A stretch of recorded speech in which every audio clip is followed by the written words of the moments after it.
So it's just started recording, and let's just give the evening we got to the Lord. And Lord, the wonderful thing about Christmas, Lord, is that it is something worth celebrating. And Jesus, so often, because we focus so much of our faith, and I understand why, on our salvation, and we actually miss the big picture, which is the incredible thing that this vast, vast universe that we live in is the expression of love of a God who is willing to make himself so vulnerable as a child. And therefore, Jesus, the wonderful thing about Christmas is we really do have something to celebrate, which is why I think we get so much out of it. And so, Jesus, just do pray that there'll be a real sense of thrill tonight as we run into this period, as we think about the fact that the ultimate power behind all of the universe makes himself vulnerable to humanity, makes himself vulnerable as a child. In Jesus' name. Amen. Amen. So, it's coming back over here.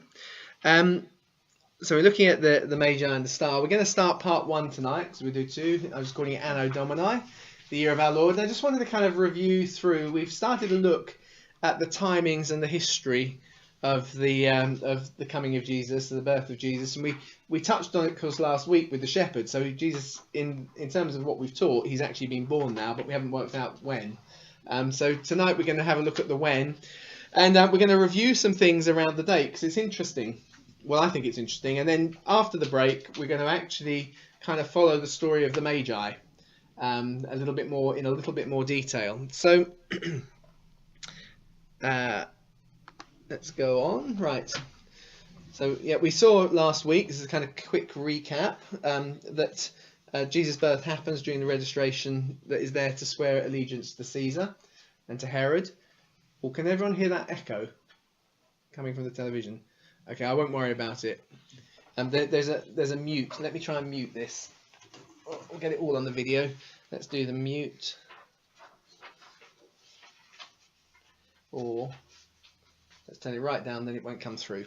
That shouldn't affect the recording level of the video. But so we saw that it was the registration that we read about in Luke was was to make everybody swear allegiance. It was the coming together of the empire under the first emperor, rather than straight away for tax. It would have tax implications, of course, but primarily it seemed it was about making people swear allegiance. And we saw that actually it was well documented, that process. Even Josephus refers to it, so it's ridiculous when people say that there isn't one, because we know all about it. And it gave us a kind of a window for Jesus' birth, really between 5 and 6 BC, if you remember. We saw in the kind of the process, if you look at some of the people involved and things that Josephus writes, and the overlap of Saturninus and Quirinius and all of those sorts of things, they were driving us to a period of around 5 to 6 BC that Jesus would be born in. So that's where we kind of got to last week. So kind of running through around, I put the around, we don't know exactly the dates, but around 8 BC, Augustus sends out, or he gives an edict, he wants the world to be registered. This is a massive undertaking. So it's not something that is done next week. It's planned for, it's prepared for. It takes several years for the things to actually happen. So it's probably around 8 BC that he does that. During that date, when the word first goes out, Saturninus is governor of Syria, which covers Galilee. Quirinius is in the area as a legatus, whatever the word was we looked at last week, which is the military governor rather than the civil governor. So Saturninus is the civil governor, Quirinius is the military governor in the area, and there's possibly as well just that Luke's grammar kind of means it's before them, but this is the period when the word goes out.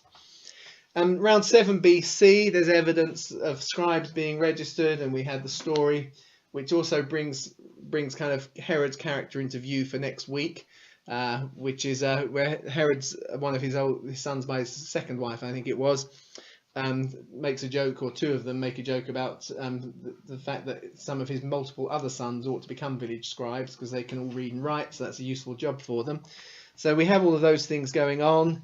Antipater then, who's son by a much later wife, brings a complaint against those brothers who make that joke, and they get executed. So we know that probably this is part of the preparation period around 7 BC. So we kind of got to the end of 7 BC, we got 5 and 6. We come to fixing the date of Christmas, and the person who dominates is this guy Dionysius Exiguus, who is the medieval monk who first tried in 525 AD, not BC, wanted to fix the date of Jesus' birth.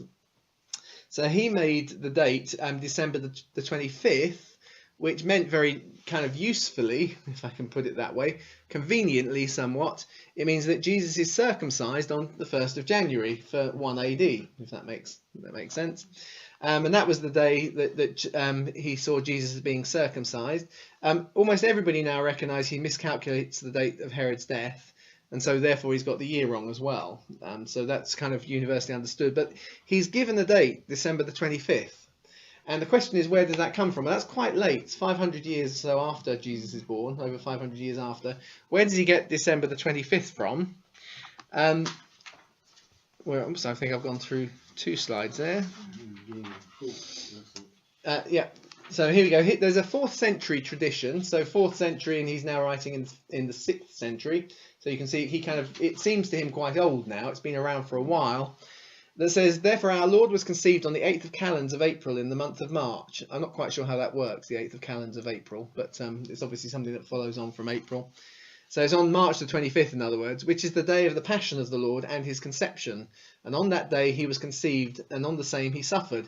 So it's from this. It's from a document that's anonymous in Alexandria. It's written in Alexandria in the 4th century. And what it's saying is that Jesus was conceived on the same day he was crucified.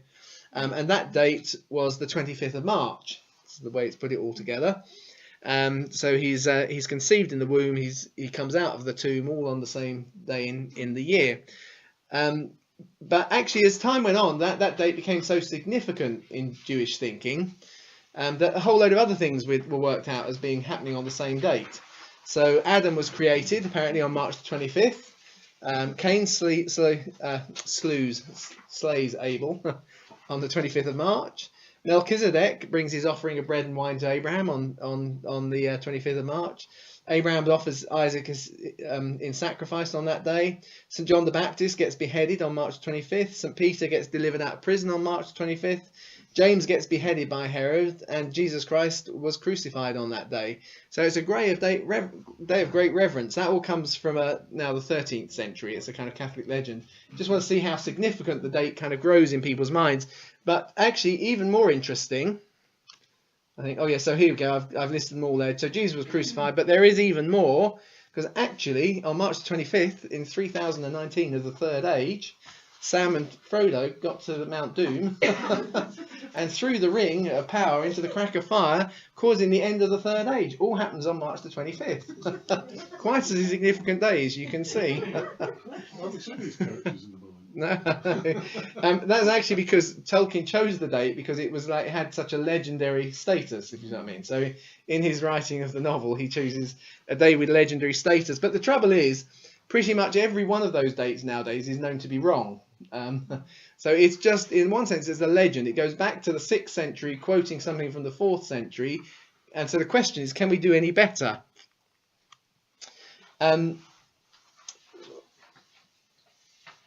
Yes, okay. And the link, of course, is March 25th. If Jesus is conceived on March 25th, he gets born 9 months later. So he's born on the 25th of December. So there's no kind of 9 months and a bit. There's just straight 9 months, you know. Dum, dum. And we get there. And so that's how that is the reason why it caught on in kind of terms of thinking. If you see all those things put together. So actually there is an older tradition which is much more interesting. Because the older tradition, this is the earliest record we have of anybody trying to date Jesus' birth. It tells us, this is Clement of Alexandria, so he's writing around 150 to 215, so in the 2nd century, which is, he's quite good as a source for real historical information. He tells us that there are those who have determined not only the year of our Lord's birth, but also the day.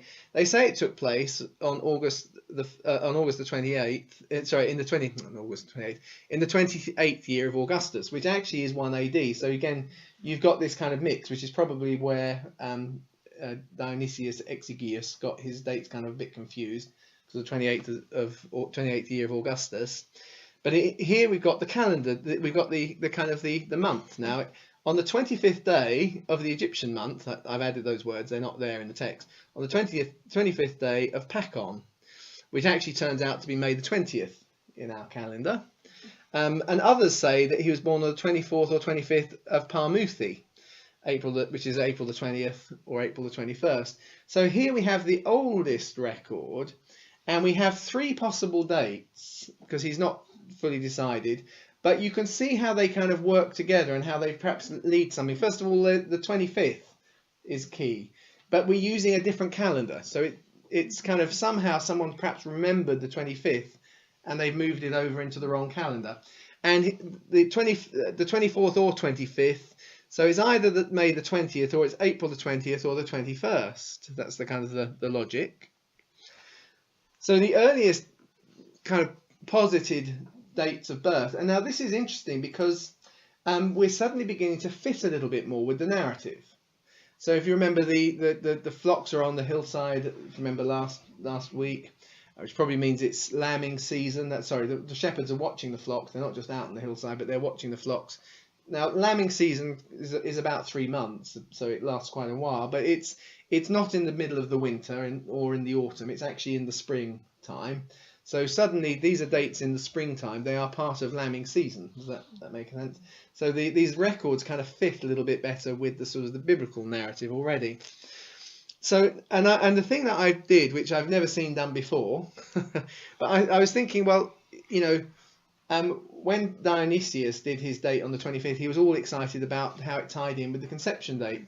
So I thought to myself, well, if Jesus was born on one of those dates, what's the conception date? Seems like a reasonable question.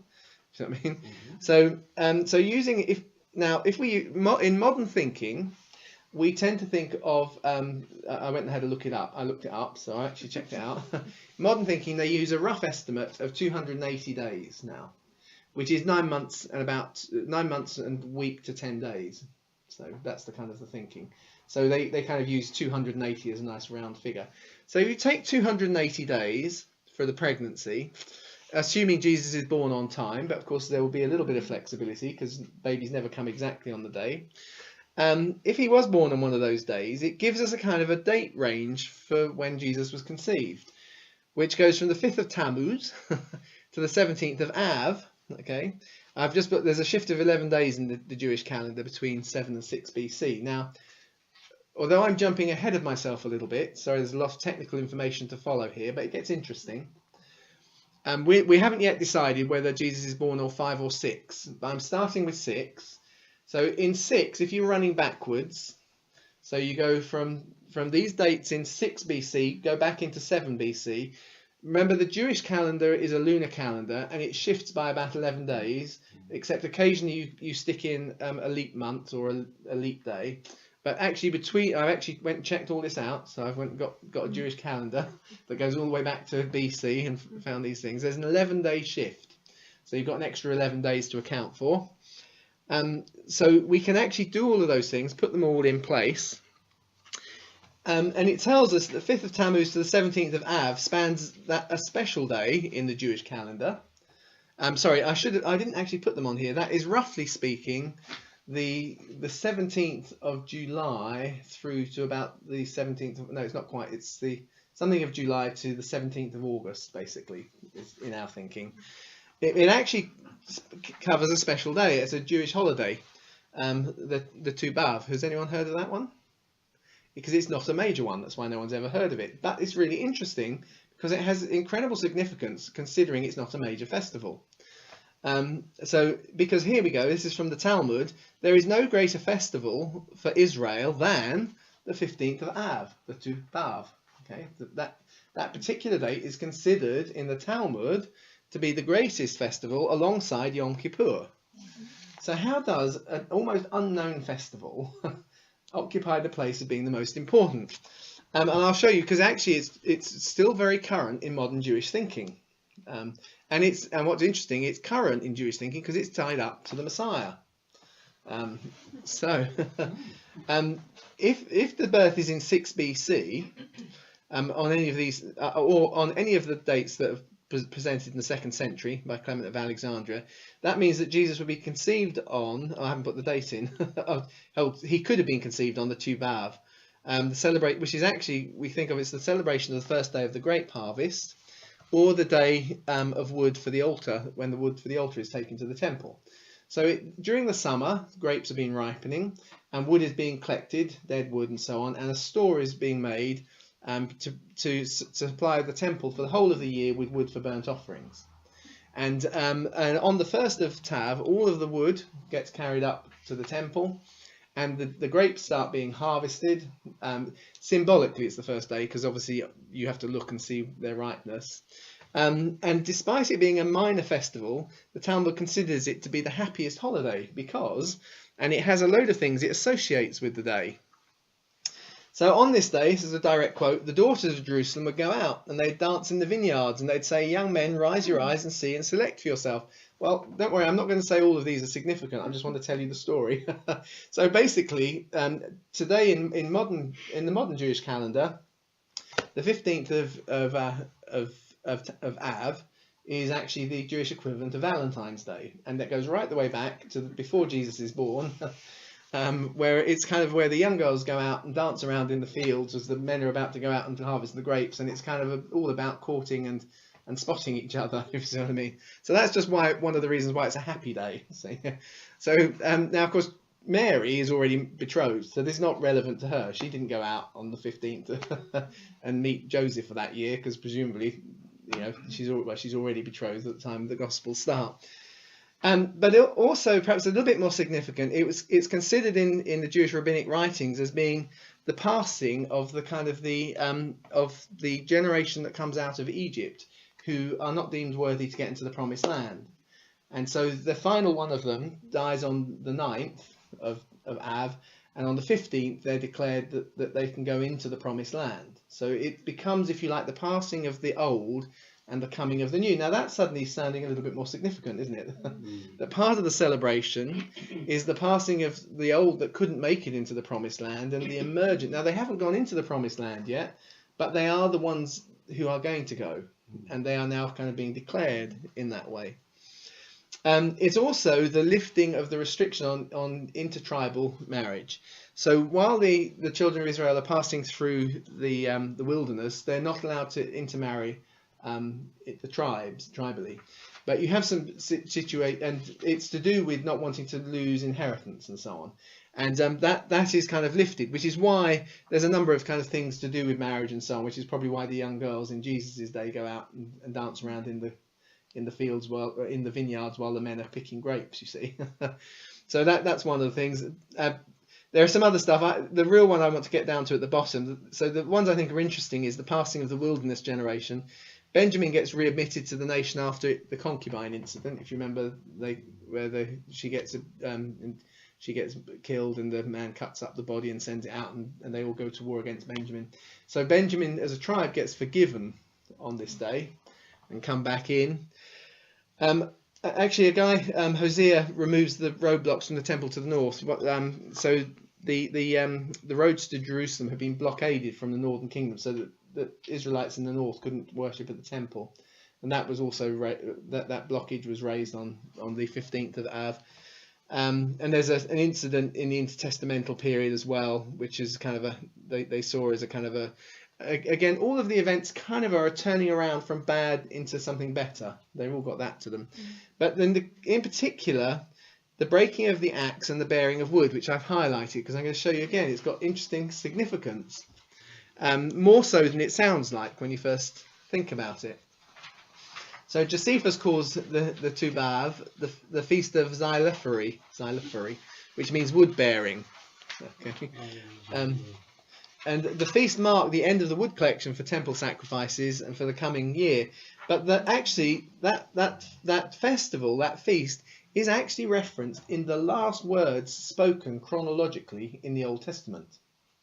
So I'm just going to note for this. Now, if you think about the Old Testament, we think of it running from Genesis to Malachi, but that's not chronological. Okay? there are two kind of two debates on this. I mean, some people just think that the Bible wasn't written when it was said it was written, but we have to ignore them for the minute. If you take the natural reading, there is two debates: is Esther the last book, or is Nehemiah the last book? And it all comes down to which king you think Esther was married to. So I go. I take it. I can't remember which one it is now, but that Artaxerxes, Ahasuerus is Artaxerxes or is he Xerxes? One of those is the question. Can't remember where round it goes. When I looked at it, I decided she comes before Nehemiah. So Nehemiah is the final book written. So in Nehemiah, what's happened is the temple is now reworking. The scriptures are being reproduced. The Old Testament has been drawn together. Nehemiah finishes by praying, says, "We made a right mess of things, Lord. We're really lucky if you look after us." And the very last phrase is, "For the wood offering at the times appointed, and for the first fruits," because so it's talking about the 15th of Av, because of the two things. There is the giving of the wood offering, and there is the beginning of the grape harvest. Do you see? So for the wood offering and at times appointed for the first fruits, remember me, my God, for good. So in other words, he seems to be praying this at a time he's got everything working. He makes his final statement, his run out statement. He makes two chronological statements, which both point to the 15th of Av, and then he says, "Please remember us." Okay. And then God does nothing, says nothing for 400 something years. Okay. It's the silent years. Yeah. And what so if Jesus was conceived, which is possible, if the earliest dates that the Christian Church remembers for the birth of Jesus, you hear where I'm putting it together, it's got a few ifs and so on. But if that is the case, Jesus is actually, looks like he's conceived on or around this period.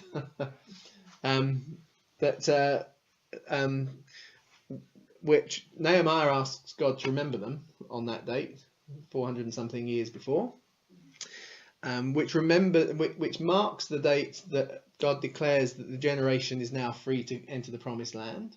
Okay, although they don't for a few more months, they still have a bit of time to go up there and get it sorted out. But he declares that now the generation has now passed, so they can do that.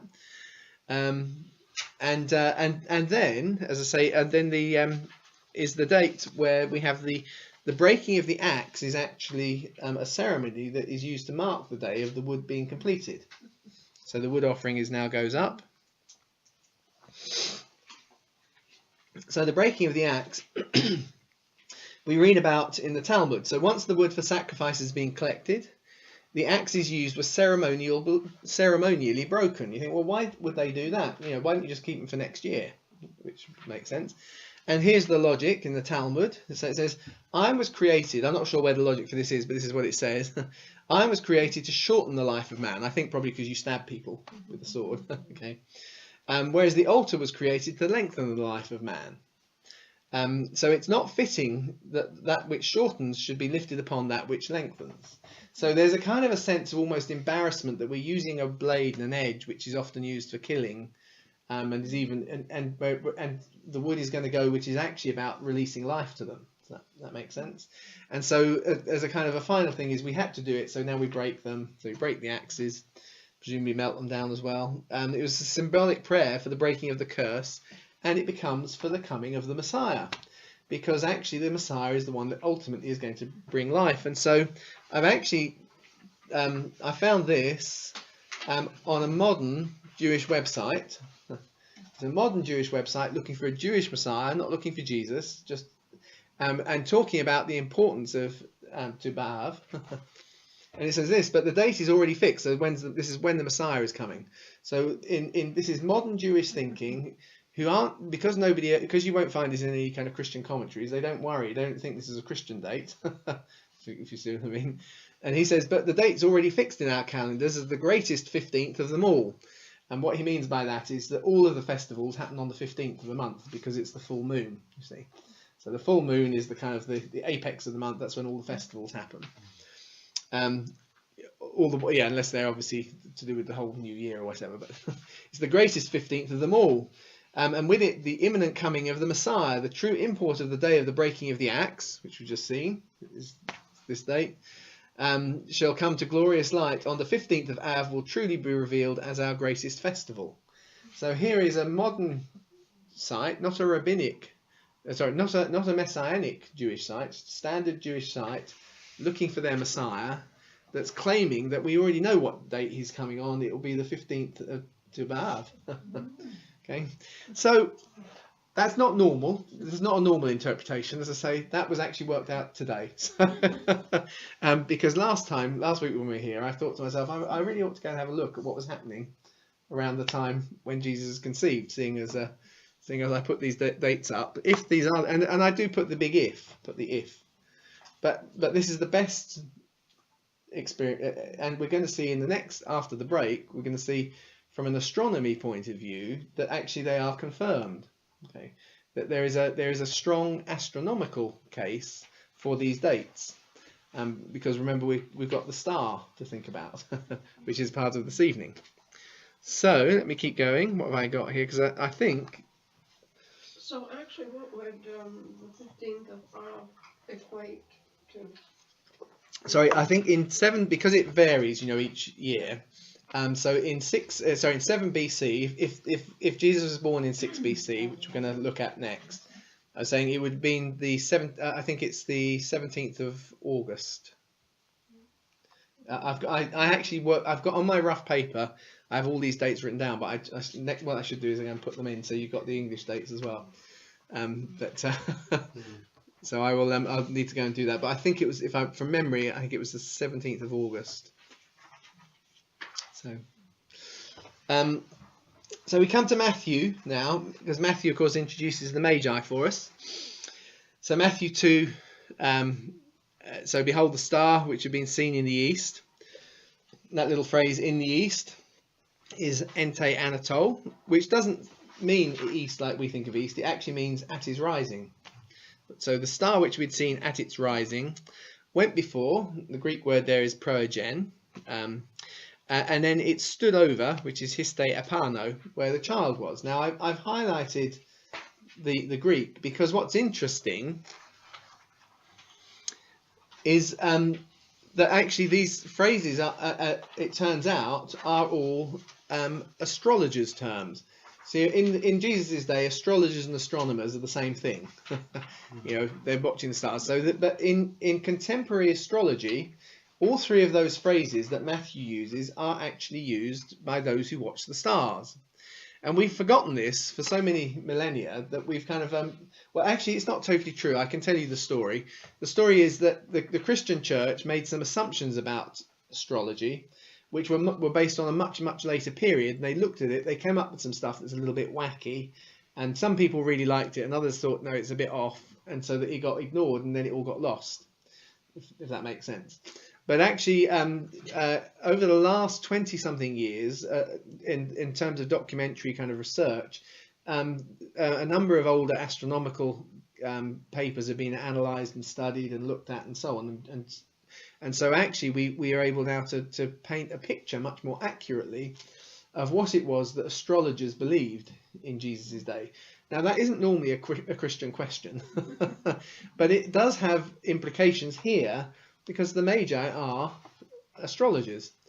They also have a habit of going to royal births. I haven't got the slides here because I think we already had about 50 slides in tonight's presentation. So for instance, they go up to is it Nero? One of his or I can't remember who it was now. But one of the Caesars actually has astrologers turning up and.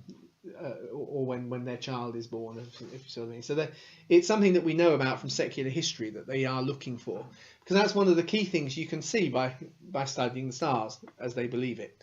As you look at the stars, you can see things going on, and that's a sign something's going on. And depending on where in the sky it happens, that means that's the region of the Earth where it's happening. Depending on which star is involved, that tells us something about them, and so on and so forth. That's the way it works.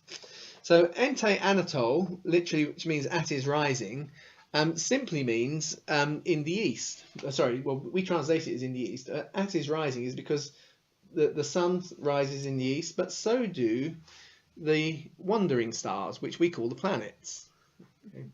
So if we read about a star at its rising, we are actually talking of one of just a handful of heavenly bodies, the ones that move, the ones that we think of as planets. And because actually in the east, it doesn't mean, as some people have kind of assumed, that they saw the star in the east. Because I actually saw an atheist website that once raised the point, said how stupid are we supposed to be that Magi who were east of Jesus saw a star in the east and then they went west? How stupid are those Christians? That's the way they thought about it. Really, I was thinking, how stupid are you? But sorry if you're watching. You know, I really do hope you discover the truth. So,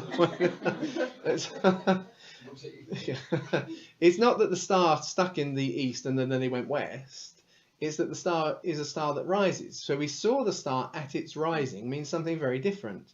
It means that we're talking about the star in its horoscope position. Because the point is, when you're looking at a ruler or a king, you are concerned about the stars that rise while they're being born. Does that make sense? Those are the significant stars. So we are. It's a kind of horoscope type statement. I know this is a bit awkward because we're not supposed to talk about these things.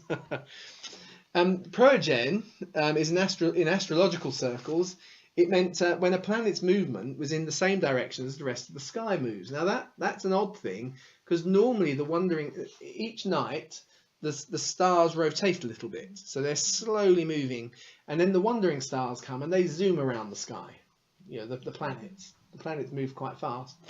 Most of the time they're going in the opposite direction. You don't look at it, you don't notice it easily. You have to watch the stars every night and plot where they are. But so basically most of the stars are moving this way, and normally the planets are moving the opposite way. But because of course they don't revolve directly around the Earth, they revolve around the sun that is revolving around the Earth, there are times when one catches up and their direction of movement changes. And so they start moving with the stars. And in ancient astrological circles, they refer to that as going before. So we saw the star at its rising, and it went before us. Okay, so it's now moving in. It's now moving with the movement of the rest of the stars in the sky. And histe epano is what actually happens when it's finished moving in that direction. It's going to start going in its normal direction again, because for a few days it stops stationary. So it stands over, which is what the Greek phrase means.